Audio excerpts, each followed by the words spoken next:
So about a minute ago, the U.S. government shut down. How did we get here? Who's responsible? What do we do to get the government reopened? And what are the consequences for people during the course of the shutdown? Well, first of all, let's talk about how we got here and who's responsible for this self-inflicted wound to the American economy. Here's Donald Trump. Right. If there is a shutdown, I think it would be a tremendously negative mark on the President of the United States.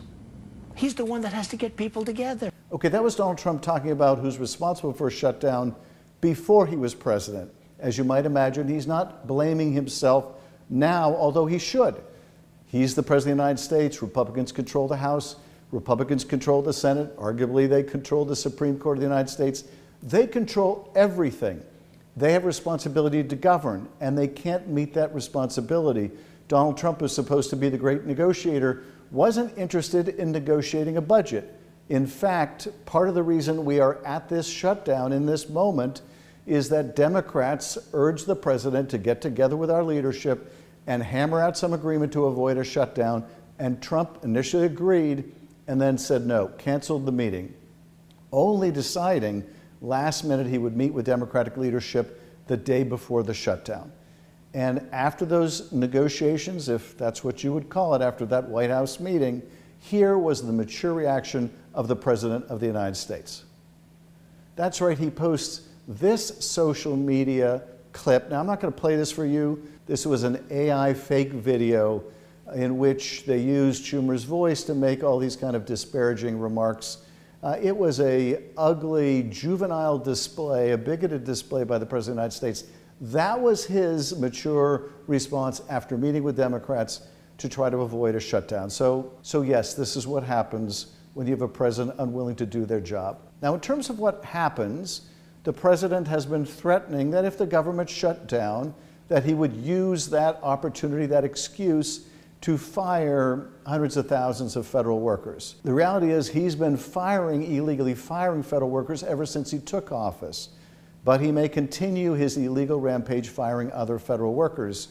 More recently, he made this threat. Because of the shutdown, we can do things medically and other ways, including benefits. We can cut large numbers of people out. We don't want to do that, but we don't want fraud, waste, and abuse. And, we're cutting that. So now he's threatening to cut benefits for people. Is that possible? Is that legal? Well, it's not legal, but with Donald Trump, anything is possible. Normally, in a government shutdown, most of Medicare is unaffected, most of Social Security payments go out unaffected, most of Medicaid is unaffected. There are some smallish impacts that are still very significant to those programs, but most benefits go out.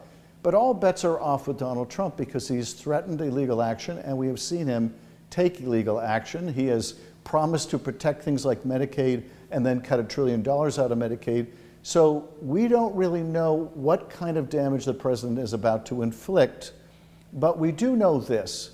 When Donald Trump says, I might cut benefits or I might fire people, I don't want to do this, of course, if he didn't want to do it, he wouldn't do it.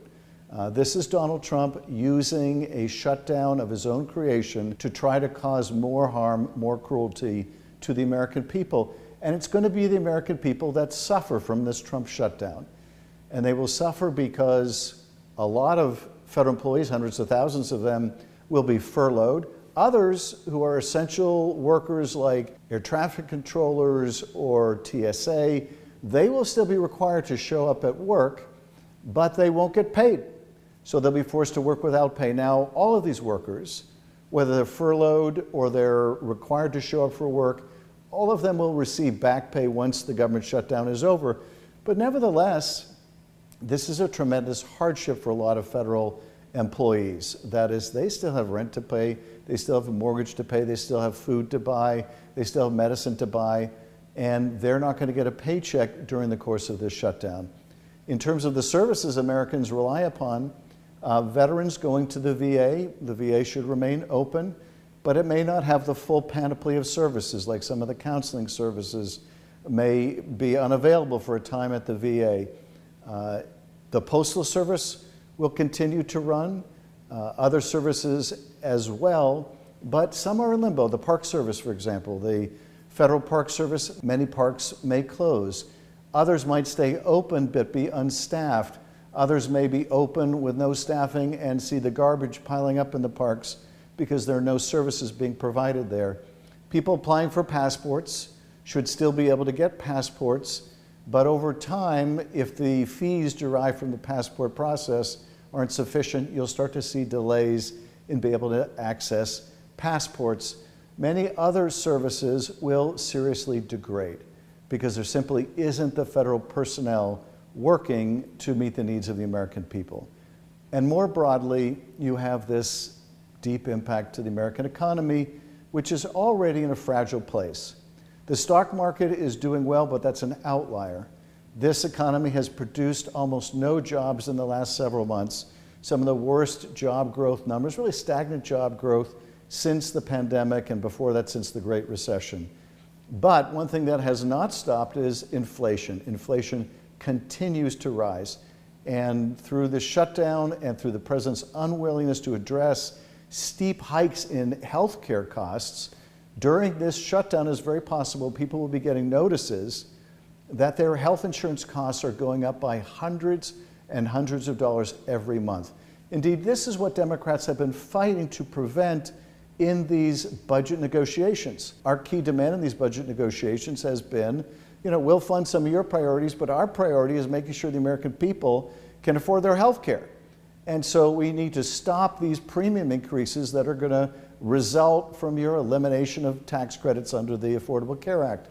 That's been a key priority for Democrats. So during the shutdown, people are likely to see notices about their health care costs going through the roof. And it's not just those costs. Utility bills are about to go up quite dramatically because the Trump administration is killing off renewable energy. More than 90% of new energy coming online is renewable. You take that power offline, you add the increased demand from these huge data centers, and utility bills are going through the roof. So the last thing we need during this period of increasing inflation, during this period of job stagnation, what is called stagflation, the last thing we need is the kind of body blow to the economy that comes with a government shutdown. But that is where Donald Trump is leading the country. Now, we are ready to negotiate an end to this. We want to see an end to this. Democrats didn't want to see a shutdown at all. But it requires the Republicans to come to the table. It requires them to agree not just to some of our priorities as Democrats, and most particularly avoiding these health care costs increasing, but also it requires language in this legislation that prevents them from cheating on the deal once the deal is inked. Because what we've seen is when we do reach a budget deal with the administration accepts the deal and then just decides they're not going to honor it. So we can't tolerate that anymore. Those, I think, are pretty reasonable requests that we have in this budget process. The administration's position, though, is rather than provide any accommodation, any agreement, anything bipartisan with Democrats, they'd prefer to shut the whole thing down. And as a result, the American people are suffering. So thanks for watching tonight's video. We started doing these nightly videos as a way of identifying something really important that happened today or this week, what we should make of it, and how we can fight back. As you can see, I like to include movie clips. If you have any suggestions for other movie clips I should include in future videos, please share them with us. And thank you for following along.